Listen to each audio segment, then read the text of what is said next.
Solo levelling के पिछले episode के अंदर हम लोगों ने देखा था कि जिन लोगों की टीम एक डंजन के अंदर जाती है, वहाँ पर उन लोगों को काफी खतरनाक स्टैचू मिलते हैं जो कि उन सभी को मार रहे होते हैं। बाहर निकलने का उन्हें कोई भी रास्ता नहीं मिल रहा होता है। वहीं पर सॉन्ग जो कि टीम का लीडर होता है वो सभी से कहते हैं कि हिलना मत, अगर कोई भी हिलेगा तो ये स्टैचू वापस से हमले करने शुरू कर देंगे। ये सुनकर अब सभी लोग वहाँ पर वेट करने लगते हैं, जिसके बाद सॉन्ग जिन का शुक्रिया करता है और कहता है कि उस समय पर तुम स्टैचू की मूवमेंट को अगर नोटिस नहीं करते तो हम सभी लोग ही मारे जाते हैं। तुमने हमें नीचे होने के लिए कहा, वो तुम्हें कैसे पता चला? तो जिन कहता है कि मैंने तो बस खतरे को सेंस किया। तभी वो सॉन्ग के हाथ को देखता है और देखता है कि वहाँ तो उसका हाथ होता ही नहीं है। सॉन्ग अब उसे कहता है कि क्या तुम मेरी मदद कर सकते हो खून को रोकने के लिए, जिस पर जिन मान जाता है और वो उसके हाथ पे कपड़ा बांधने लगता है। सॉन्ग कहने लगता है कि मैं जूहू की मदद तो ले लेता मुझे हील करने के लिए, लेकिन वो पहले से काफी ज्यादा डिस्टर्ब है। वो वीक माइंडेड है, इसलिए बी रैंक की हीलर होने के बावजूद भी वो सिंपल रेड को ज्वाइन करती है। मैंने भी काफी बार बी रैंक के मिशन में पार्ट लिया हुआ है और इन स्टैचू को देखकर मैं बता सकता हूँ कि ये स्टैचू पक्का ए रैंक या फिर एस रैंक के होंगे। वो अब जिनको बताता है कि साइड में स्टोन के ऊपर कमांडमेंट लिखे हुए थे। पहला है भगवान को पूजो, दूसरा है भगवान की तारीफ करो, तीसरा है भगवान पर भरोसा करो। उस स्टोन पर यह भी लिखा हुआ था कि जो भी इन कमांडमेंट को पूरा नहीं करेगा वो जिंदा नहीं बचेगा। ये सुनकर जिन कहता है कि पत्थर में जिस गॉड की बात करी गई है, लगता है कि वो गॉड वही बड़े वाला स्टैचू है। और अगले सीन में हम लोग एक लड़की को देखते हैं जो कि जिनवू की बहन की क्लास में थोड़ा लेट पहुंचती है। वो देखकर जिनवू की बहन यानी जीना उससे कहती है कि तुम कहाँ रह गई थी? तो वो कहती है कि मुझे एक काम आ गया था, जिसके बाद उसे कहती है कि तुम्हारा भाई एक हंटर है ना? तो जीना कहती है हाँ, लेकिन वो सिर्फ एक ई रैंक का एडवेंचरर है, वो हमेशा ही इंजर्ड हो जाता है। पिछले बार भी वो बैंडेज में लपेट कर आया था। वैसे तुमने क्यों पूछा? जिसमें वो कहती है कि ऐसे पूछ लिया, अगर मैं होती तो मेरी ऐसी हालत नहीं होती। अगले सीन में वापस हम लोग सॉन्ग को देखते हैं। वो कहने लगता है कि हम लोग अपने अपोनेंट को नहीं हरा सकते हैं, इसलिए जैसी सिचुएशन सेटल हो जाएगी हम लोग तब बाहर निकलेंगे। तभी एक हंटर कहते हैं कि मैं यहाँ पर बैठे बैठे मर नहीं सकता हूँ, मैंने हाल ही में एक बड़ी एसोसिएशन के साथ कॉन्ट्रैक्ट बनाया है, मैं ऐसी जगह नहीं मर सकता हूँ, मैं स्पीड बहुत ज्यादा तेज है, इससे पहले स्टैचू मेरे ऊपर हमला करे मैं भाग जाऊंगा। ऐसा बोलकर वो काफी तेज से भाग जाता है। वहीं पर सभी लोग उसे रोकने की कोशिश करते हैं पर वो रुकता नहीं है। और अब वो जैसे गेट के पास पहुंचने वाला होता है, वो मूर्ति की आंखें अब चमकने लगती है और वो उसके ऊपर हमला कर देती है। उस हमले में उस हंटर की पूरी बॉडी जल जाती है, सिर्फ उसके पैर बच जाते हैं। ये देखकर सभी लोग डर जाते हैं। वहीं पर अब जिनको सोचने लगता है कि ये स्टैचू हम लोग को कभी भी खत्म कर सकते हैं, लेकिन अभी तक इन्होंने हमें खत्म क्यों नहीं करा है? इस स्टैचू के पास इतनी पावर तो है, ये हमें खत्म कर सकते हैं। ये बाकी के मैजिकल बीस्ट से अलग है जो कि ब्लाइंडली हमला करते हैं। जिसके बाद अब वो उसी कमांडमेंट के बारे में याद करता है और अब वो सॉन्ग से पूछता है कि पहली कमांडमेंट क्या थी, जिसमें वो कहता है पहली ये थी कि भगवान को पूजो।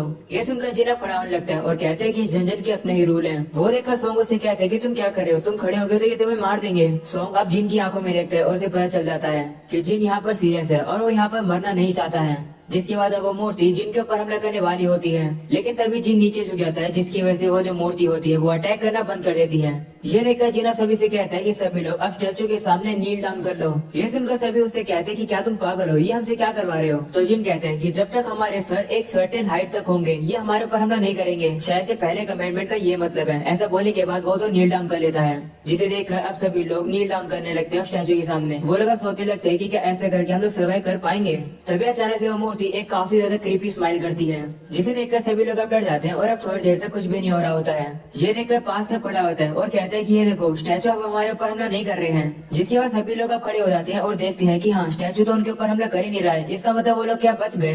वह पर जिन सोचने लगता है कि नहीं, मुझे नहीं लगता है कि ये अभी तक खत्म हुआ है। तभी हम लोग देखते हैं कि वो जो बड़े वाला स्टैचू होता है वो अब भी एक बार स्माइल करता हुआ खड़ा हो जाता है, जिसे देखकर सॉन्ग जिन से कहते हैं कि अब हम लोग क्या करें? तो जिन कहते हैं मुझे नहीं पता, शायद से यहाँ पर हम लोग कमेंटमेंट को वॉयलेट नहीं कर सकते हैं। सेकंड कमांडमेंट गॉड को प्रेस करना था, वही एक क्लू है। ये सुनकर अब सभी लोग सोचने लगते हैं कि आखिरकार अब हम लोग इसे प्रेस कैसे करें।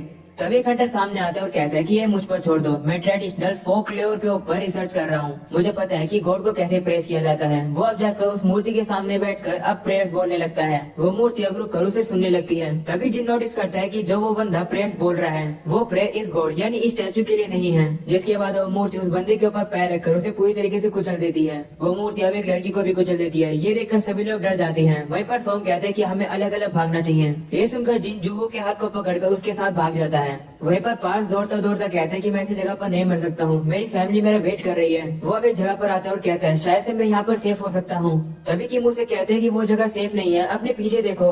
पार्की से पहले पीछे देख सके वो पीछे वाली मूर्ति उसके ऊपर हमला करके उसे काट देती है। वहीं पर अब जिन दौड़ता दौड़ता कहते हैं कि आखिरकार हम लोग किस चीज की प्रेस करें, ये मूर्ति तो एक डीमन है। वो अब कहने लगता है कि मैं जूहू को अबेंडन नहीं कर सकता हूँ, मुझे कोई ना कोई तो तरीका ढूंढना होगा। वो मूर्तियों को अच्छे से चेक करने लगता है। जैसे कि काफी सारी मूर्तियों के हाथों में वेपन्स होते हैं, लेकिन कुछ मूर्तियों के हाथ में म्यूजिकल इंस्ट्रूमेंट होते हैं। वो देखकर वो सभी से कहता है कि सभी लोग जाकर उन स्टैचूज के नीचे खड़े हो जाओ जिनके हाथ में म्यूजिकल इंस्ट्रूमेंट है। तो वो लोग भी ऐसे करते हैं। वो अब जाकर उन म्यूजिकल इंस्ट्रूमेंट वाले स्टैचू के नीचे खड़े हो जाते हैं और वो वाली म्यूजिकल मूर्ति उनके ऊपर हमला नहीं कर रही होती है। किम भी अब जाकर एक मूर्ति के पास बैठ जाता है जिसके पास म्यूजिकल इंस्ट्रूमेंट होता है। वो अब थोड़ा सा रिलैक्स हो जाता है। वहीं पर जैसे जिन और जूहू एक स्टैचू के पास पहुंचते हैं, वो स्टैचू म्यूजिक बजा ही नहीं रहा होता है। उसे देखकर जिन समझ जाता है कि स्टैचू के सामने किसी एक ही पर्सन को खड़ा होना होगा। वो जूहू को वहीं खड़ा छोड़कर अब दूसरे स्टैचू की तरफ दौड़ने लगता है। ये चीज वो मूर्ति देख लेती है और उसका पीछा करके उसको पैर मारने वाली होती है, लेकिन वो एक छलांग लगाकर उस अटैक से बच जाता है। धुएं की वजह से उसे पता नहीं चल पा रहा होता है कि वो कौन से स्टैचू के सामने खड़ा हो गया और गलती से वो एक ऐसे स्टैचू के सामने खड़ा हो जाता है जिसके हाथों में शील्ड होती है और वो उसके ऊपर हमला कर देती है। ये देखकर जूहू काफी डर जाती है और जिनका नाम पुकारती है। तभी हम लोग जिन को देखते हैं जो कि वहाँ से रेंग कर बाहर निकल रहा होता है। वो हार मानने के लिए बिल्कुल भी तैयार नहीं है। वो बड़ी वाली स्टैचू उसके पीछे आ रही होती है, लेकिन फाइनली वो एक स्टैचू के पास पहुंच जाता है जो कि गाना गाने लगती है। ये देखकर वो बड़ी वाली स्टैचू उसे छोड़ देती है और वापस से जाकर वो अपने सिंहासन पे बैठ जाती है। वहीं पर अब जिन सोचता है तो गॉड को प्रेस करने का आंसर ये था। वो बड़ी वाली मूर्ति अब शांत हो जाती है। उसे देखकर जूहू जिन के पास आती है और वो ये देखकर शौक हो जाती है कि जिन ने अपना पैर गवा दिया है। और अब अगले सीन में जिन के मना करने पर भी जूहू उसके पैर को हील कर रही होती है। वो उसे कहती है कि मैं तुम्हें ठीक करके रहूंगी। वहीं पर उसकी इतनी ज्यादा एनर्जी लग जाती है कि उसके मुंह से भी खून निकलने लगता है। सभी लोग वहीं पर खड़े होते हैं। तभी किम कहता है कि ये सारी गलती हमारे कैप्टन सॉन्ग की है जिसने यहाँ पर आने का डिसीजन लिया। ये उसका कर्मा है।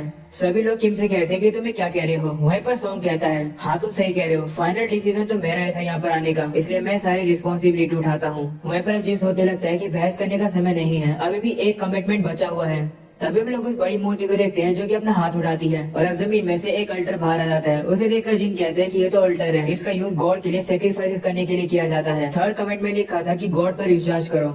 ये सुनकर किम कहता है तो हम लोग को किसी को सेक्रीफाइस करने की जरूरत है। वह सॉन्ग से कहते हैं कि हम तुम्हें सेक्रीफाइस करेंगे क्योंकि तुमने खुद ही कहा कि तुम सारी रिस्पॉन्सिबिलिटी उठाते हो और तुम्हारी वजह से हम लोग यहाँ फंसे हैं। किम सभी की बात मान नहीं रहा होता है। वहीं पर सॉन्ग भी अपनी गलती एक्सेप्ट कर लेता है और सेल्टर के सामने आकर खड़ा हो जाता है। वहीं पर अब जिन सोचने लगता है कि सिर्फ उसी की गलती नहीं है बल्कि हम सभी लोगों ने वोट किया था यहाँ पर आने के लिए। तभी सॉन्ग के सामने फायर जलने लगती है। ये देखकर वो जिन से कहता है कि क्या मुझे अब कुछ करना है। तो अब जिन सोचता है कि क्या स्टैचू को कोई लिविंग सेक्रीफाइस नहीं चाहिए। वो अब कुछ हंटर से कहता है कि मुझे वो अल्टर चेक करना है, क्या तुम लोग मुझे वहाँ ले जा सकते हो।